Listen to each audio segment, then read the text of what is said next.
right, new video on my drafting rule. So basically we went through all the different clans in GosuX, and now the idea is kind of give you a video on how I tackle the drafting process.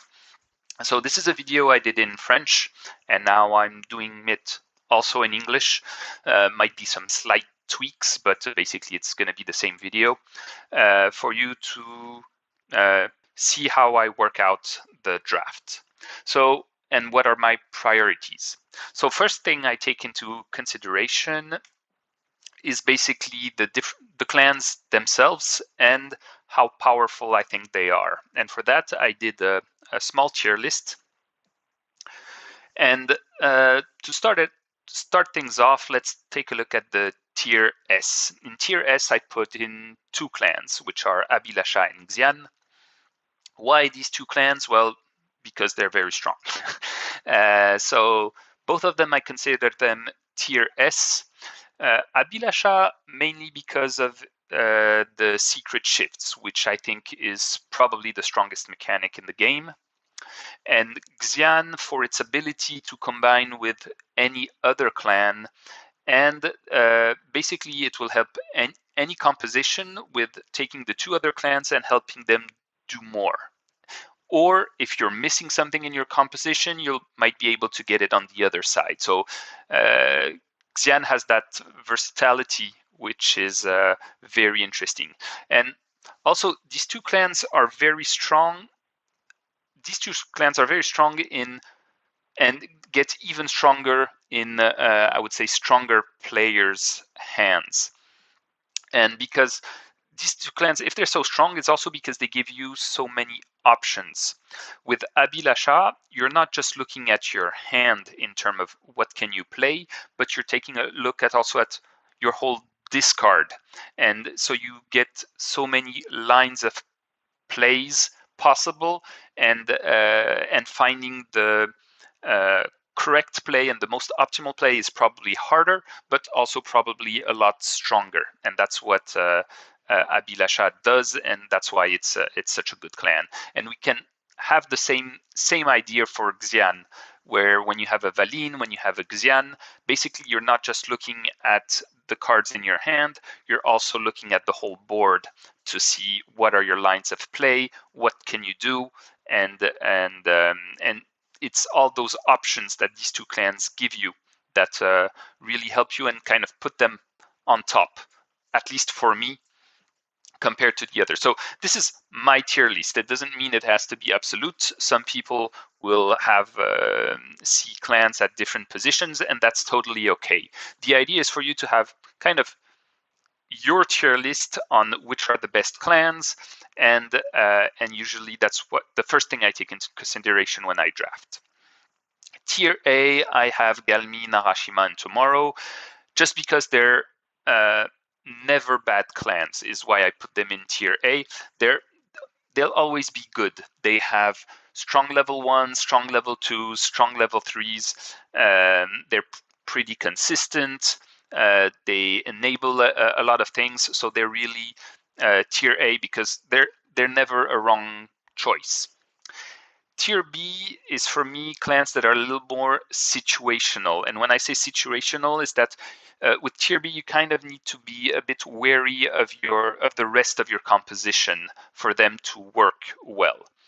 Abu Nakashi and Justice and Justice are both clans that have very situational cards, and so if your other clans don't bring you enough stability, in that case, you might kind of be stuck, because if you have only situational cards in your hands and the situations are not right, you'll be either doing plays that are really suboptimal, or you'll just be stuck and won't be able to do anything. So that's why Abu Nakashi and Justice are in this tier. Goansul, it really depends, and not only on the clan, but also on the passives. If Justice is the passive, then Goansul will be a lot weaker than if Justice has been banned, or if Justice is in one of the two compositions. So when you're selecting Goansul, You really need to be wary of what your opponent has, what you have. And Guansul doesn't have a lot of draw, and I'll come to that a bit later. So you also need to be careful that your other clans kind of compensate on that lack of draw. Tier C, I put Phoenix and Rook. They're not bad clans by any means. It's just that for me, they're kind of underneath the other clans. Phoenix is mostly because it doesn't have a lot of impact. All the level 1s draw, which is or almost timer doesn't draw unless Arpia has been played before, but almost all the level 1s draw, which is pretty good, which brings stability to your composition and so on. But basically all the level 2s kind of do nothing. Phoenix doesn't do anything when it's on the board. Phoenix multi-level doesn't do anything arriving on the board. The Genius draws 2, but your level 1s are already cards that draw, so just does more of that, so it doesn't change much. So on and so forth. And the other 2 basically help you grab your other cards that don't do much on the board. Phoenix level 3 is a very strong card, but the rest are kind of do nothing, and that's why Phoenix is for me not strong enough. We'll see with the new meta with the Astraea if that and the changes if that helps, but currently that's what I think. And one thing I haven't mentioned here, I'm looking at the Rook meta. I don't have enough experience on Astraea to take it in consideration. And Rook is a very fun clan to play, but it's not strong enough, and I've talked about it in my Rook video. Basically, it doesn't really work well with the shifts. It has Shadow Step instead, which currently is missing cards to be able to be close enough in terms of power level as Shift, at least in my opinion. And there are, I would say, clearly 3 cards that are in the deck that for me are really underpowered. And I don't think all 3 need a buff, but I think if 1 or 2 of these 3 would be buffed, it would clearly help the clan out. And these are Necrogob, where I would say easily the weakest level 1 of the whole game. Corrupted Kaez, which is for me weaker in all ways to a rehab, and I don't understand why. And the level 3 Rook, where the passive is really strong, and that's cool, but the enter in-game action is not worth a level 3 for me. So, but Rook is very fun to play, as I was saying in the other video. So it kind of depends if you're trying to win a game or you're trying to have fun in a game and trying compositions and things like that. And Rook will not make you lose games, but it won't help you enough win games. Let's put it this way. So first thing I take a look is this tier list, and I try to keep that in mind. Second thing is I try to get a balanced composition. And when I take a look at balanced composition, I take a look at 4 things in particular. The first one, which for me is probably the most important, is low conditional draws. What do I mean by low conditional draws? Is cards that will help you draw cards whatever the situation is. So there's no condition to draw, or the condition to draw is easily attainable. Because GosuX, compared to most other card games, you don't draw a card every turn. So you get your 7 cards and that's it, unless the cards you have help you draw new cards.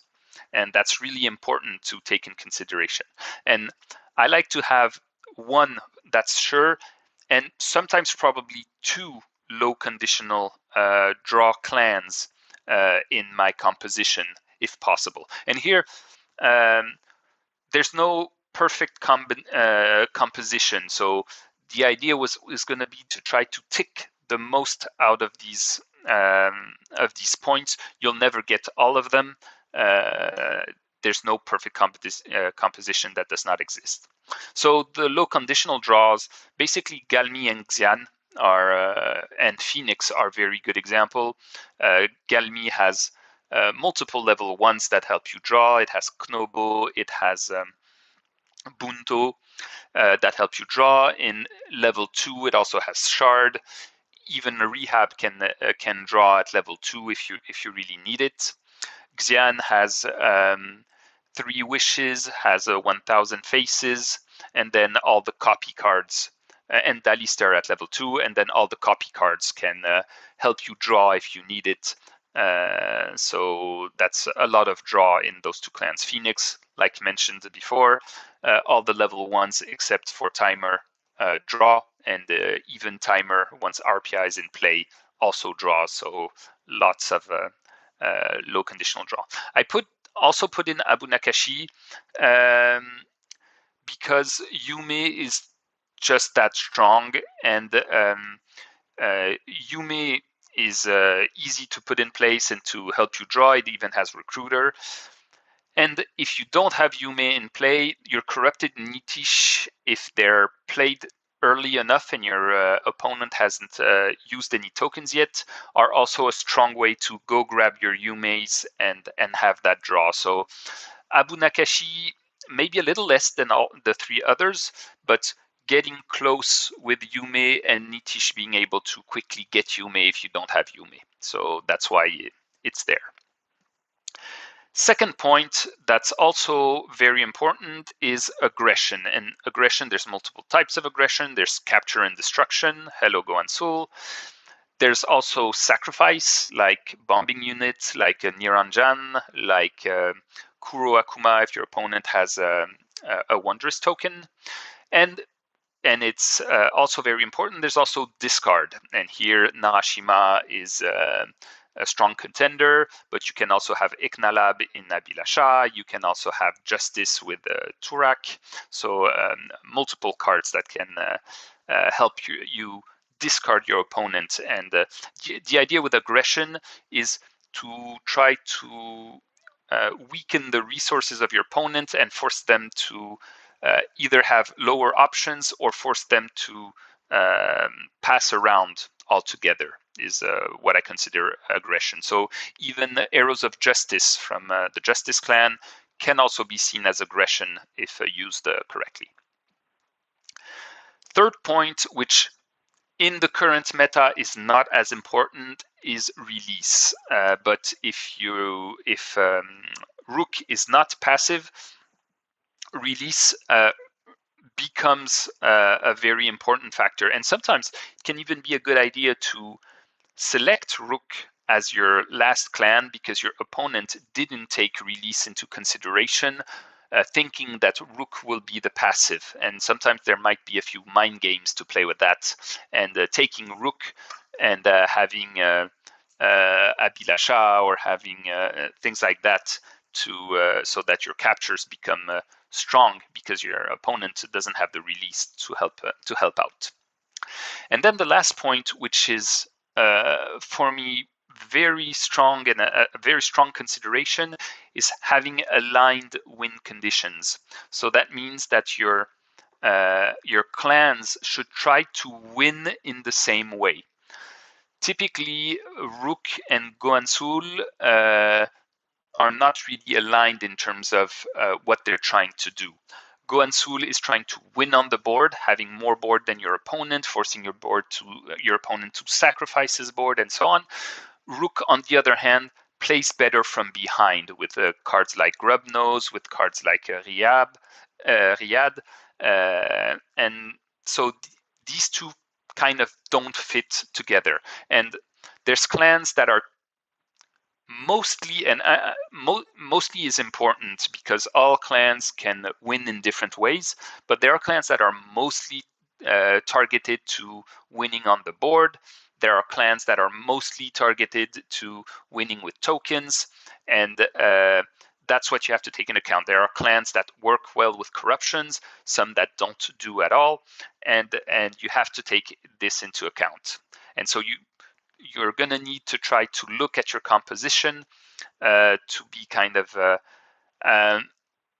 all be on the same page, all your clans be on the same page for it to work out. Third thing that I like to take in consideration is synergies. And that's something that some players will put a lot higher than me. Some players will prioritize synergies compared to balanced composition and will not care if they don't have those low conditional draws and enough aggression, as long as they have the right synergies in their deck. And that's fine. It's just my way of looking at things. And so I take a look at synergies. And when I talk about synergies, I'll give some examples. There are probably a lot more, but typically Abilasha with Justice are two clans that I see have a lot of synergies because, and I've talked about it before, Justice is basically a toolkit, and Abilasha, since it can play cards from its discard rather than from its hand, it's easier to have access to that toolkit because Justice is a toolkit, but a very situational toolkit. And it's hard to keep all situational cards in hand just to hope that the right situation arrives. But if those cards are in your discard and you can then do a secret shift to bring them back at the right time, it quickly becomes a lot stronger. Second thing between Abilasha and Justice is the Justice Akasha, which works very well with the secret shifts, as I've talked about it before. Most shifting costs are 2. And when you have the Neza, the Akasha, basically, if you're using your 2 cards to do a shift, then you will gain those, at least to do a secret shift, you will gain those 2 cards back at the end of the turn, which doesn't work with a normal shift, because a normal shift, even if the shift cost is 2, it actually costs 3 cards from your hand. So you'll be missing 1 card to start that over with your with the panda. And last thing between Abilasha and Justice, which is extremely true in the current meta with the Rook often being a passive, is once you manage to win 1 round and you have Justice and Abilasha, then it becomes very hard for your opponent to stop you from winning the game altogether, because once you're able to play Justice, then you just need to, with Justice, you will be able to flip the Abilasha tile, so you will have secret shifts for all your cards, and there's basically no way from him to stopping you from shifting Dark Cultists underneath your Justice and getting that effect again. When Rook was not there, he could capture that card underneath Justice, and you would need to find another way to kind of go around it. Now that with Rook as a passive, if he captures that card, you just need to play another level 1, and if that level 1 has a shift cost, then you will be able to bring the Dark Cultist back and play with that. Your opponent might have solutions. He can make you discard cards, he can destroy Justice if needed, or things like that, but it's usually very hard. You can also have synergies. For example, Phoenix has a synergy not with the clan itself, but with the Justice passive. So either if Justice has not been taken, or if you have Phoenix plus Justice, but you manage to play Justice, and so you have that that passive in effect, and that really helps Phoenix get its token victory. Narashima and Galmi are often said to work well together, mostly because of the Navage, which is the level 1 from Narashima that lets you go get multiple wondrous cards from your discard, and from any level, which is more level 2 or even a level 3 effect in terms of power level than a level 1. But when you have these 2 in your composition, you get that effect, and it's pretty strong. The next 2 are with Tomorrow. So you have Abu Nakashi with Tomorrow. because Abu Nakashi gives you other ways to exile Neye. And Abu Nakashi is a pretty token-oriented clan, and tomorrow as well. And Abu Nakashi can help you get your tomorrow to get tokens with tomorrow and the tomorrow Byunja, and still help you. And then you just have 2 left to go get with your Abu Nakashi, for example. So these 2 work together and work well in terms of aligned win conditions. So there's 2 things. First of all, there are some synergies between the 2 clans with because if Neye is in your discard, then you can have ease. If Neye is in your hand, you can use Akakaje from Abu Nakashi. If Neye is on the top 3 cards of your deck, then you can use Yume to discard it. So there gives you a lot of options on the ways to discard Neye. Exile Neye, sorry. Last one is Narashima with tomorrow, because that will help you discard your Neye and then use your ease to exile your Neye. So Narashima with tomorrow also works well together. And another example is Abilasha with Narashima. Abilasha needs cards in his discard to be able to do secret shifts, and Narashima is probably the clan that helps you the most get cards in your discard. Sneak from Rook can be another way of looking at it, but Narashima has multiple ways to put cards in your discard, so it's a more consistent way to put cards in your discard and then start abusing the Abilasha secret shifts. So these are the 3 things I take a look at, and then there's one thing to also keep in mind is don't forget the passives. There are some passives that have a strong effect on the game. I'm talking about Justice with the Ethereal token, which clearly hurts Goansul, can also hurt Abu Nakashi, hurting Onigiri, or even a little bit Yasha. On the other side of the spectrum, Justice passive can help Phoenix, for example, so things to keep in mind. Rook is also a strong one that we see a lot currently. So this one with the Shadow Step, and basically all captures are a lot less strong when the Rook passive is in play. Abu Nakashi is also one that can strongly help all the clans that have a lot of bounty cards, and mostly the ones that have bounty cards in level 1 cards. So those are Tomorrow, those are Narashima, those are Abu Nakashi, Abilasha, Xian even, and Phoenix. All of these can benefit from that. A Murena that you can shift for 1 is a lot better than a Murena that you can shift for 3. And Narashima, because the effect is clear from the start. You'll start with 5 cards in hand. No, you'll start with 7, but you'll quickly have to discard to 5, and you'll quickly feel that when you have that as a passive.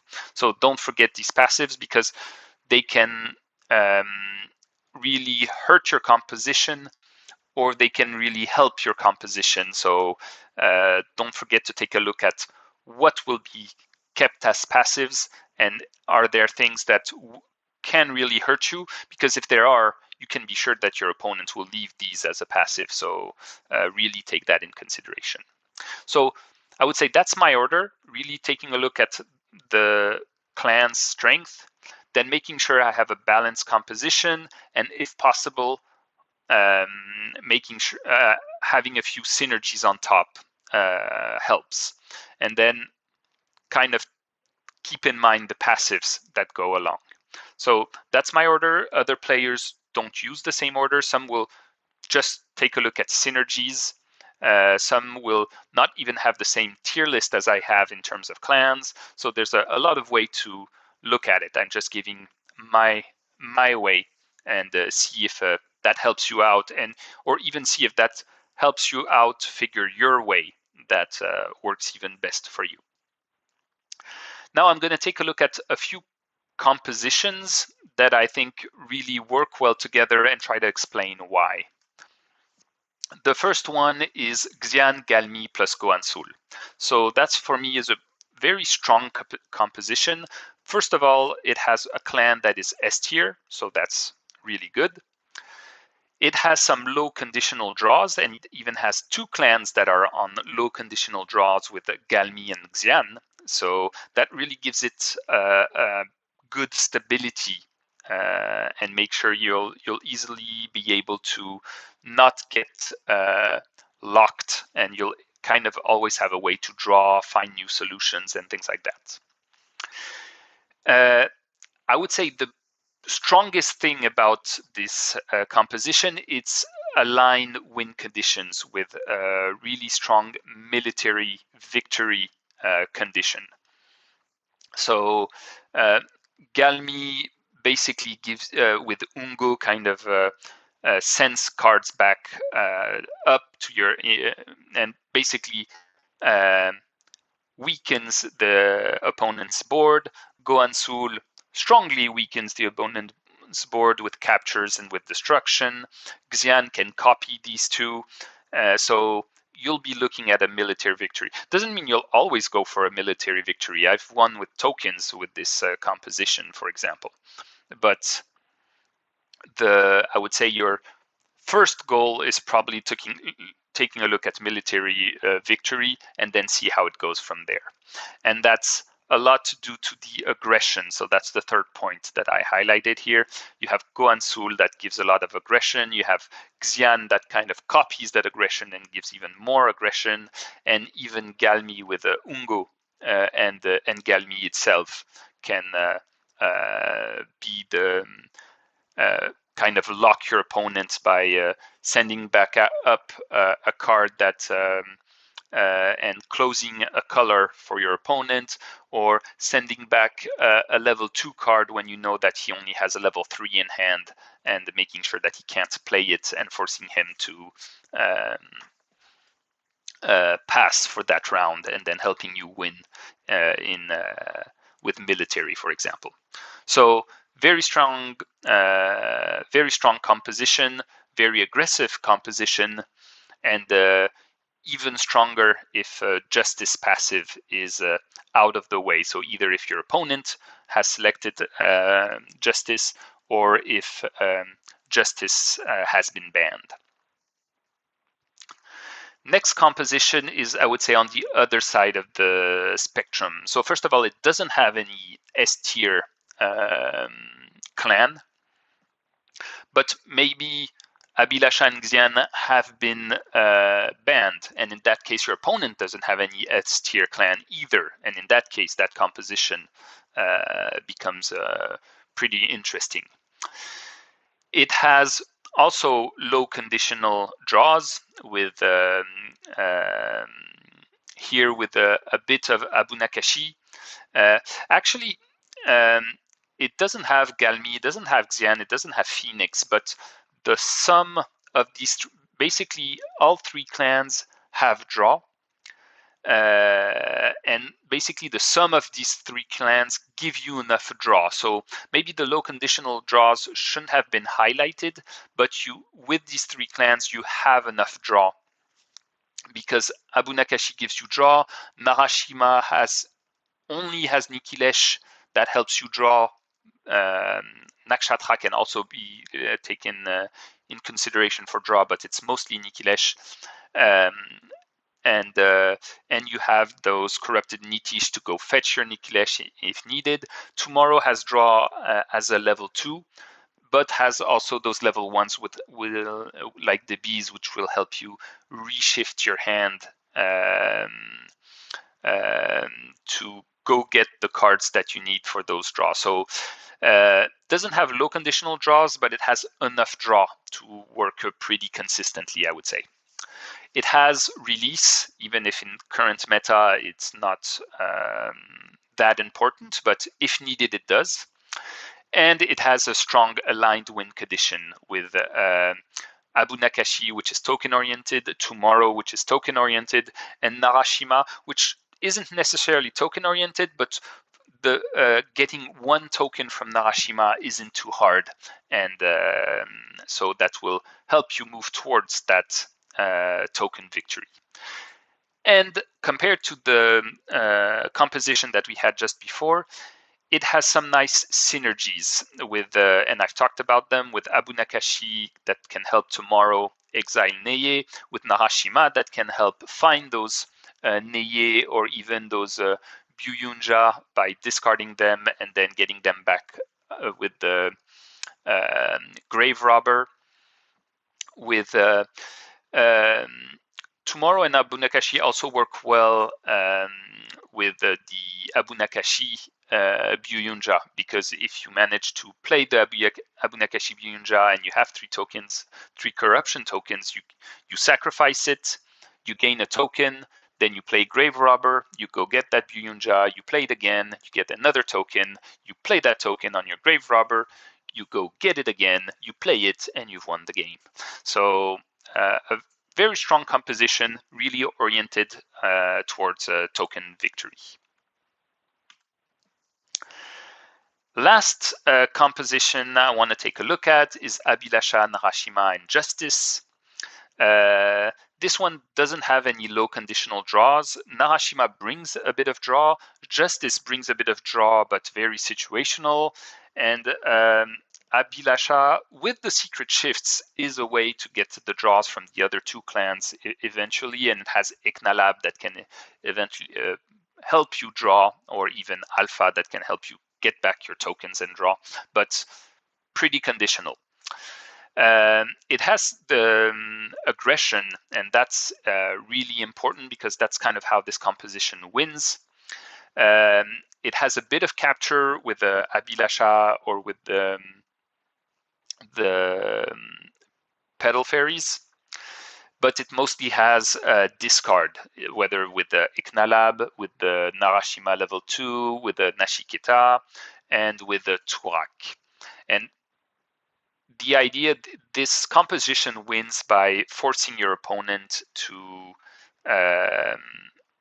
pass in a round. And the idea is to force your opponent to pass, then get in front in terms of military, win one round that way, and then you'll be able to finish off with the Justice condition. That's mostly how this composition works. It has an S tier with Abhilasha, so that's one thing to take in consideration, and it mostly plays on synergies with Abhilasha with Justice, which I've talked about, and Abhilasha with Narashima, which I've talked about. So basically these are 2 clans that Abhilasha is a very strong clan, and you're taking 2 clans that work well with Abhilasha to get a strong composition this way, and you'll try to force your opponent to pass around by discarding his hand, by playing Arrows of Justice when he has only one card left in hand. And if you manage to do that, you can hopefully get that military victory for one round, and then finish it off with the Justice win condition. So interesting clan composition, very fun to play. Not probably the trickiest composition in the 3 I gave, because it has draw, but it's conditional draw. So you need to kind of know what you're looking for. You need to know what are the important cards you need to keep to make sure that you don't get stuck before your opponent and you're the one forced to pass early and then let your opponent have that military victory. So a little tricky composition, but very strong composition for the people who manage to play it correctly. Let's put it this way. So here we are. Kind of gave my take on how to approach drafts, and then I might do a video on the meta. I've worked on that video, same thing, in French, and I've actually finished a capturing that video in French.